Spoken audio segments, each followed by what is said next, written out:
Plenty of cheers for the top seed in the Albany Great Danes. They're moving on to the program's 5th conference championship game after knocking off New Hampshire by a final of 60-58. Alongside Frank Sullivan, I'm John Brickley. Interesting matchup coming in. The previous 2 games decided by a combined 3 points. We knew it was going to be a heavyweight fight in this one, Frank, and it lived up to the billing. Oh, it certainly was, and a lot of credit goes to the Great Danes of Albany for getting to this championship game again, but great credit to the Wildcats of New Hampshire. A remarkable season, something nobody expected. They had a shot there in the end, possibly could have won it.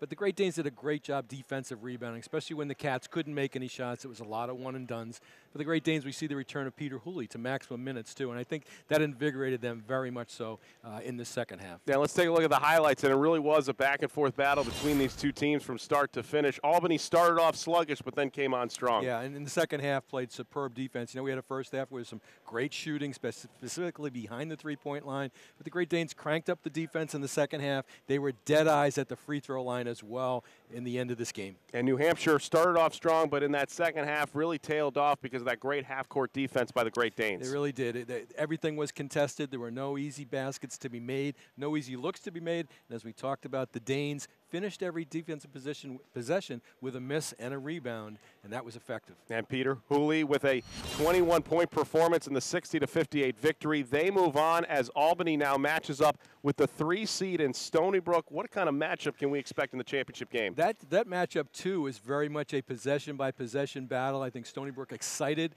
to get to the championship game. That was a great road victory today for them, and I think they feel good coming in here for the championship game for sure. And it's uncharted territory for the Great Danes. They've won these last 2 championships on the road, and I think Stony Brook's looking to do the same thing. Albany 15-1 in the conference play this year. Their 1 loss to Stony Brook. They're moving on to the championship game. Once again, the final, Albany knocking off New Hampshire by a final of 60-58. For Frank Sullivan, I'm John Brickley. So long from Albany, New York.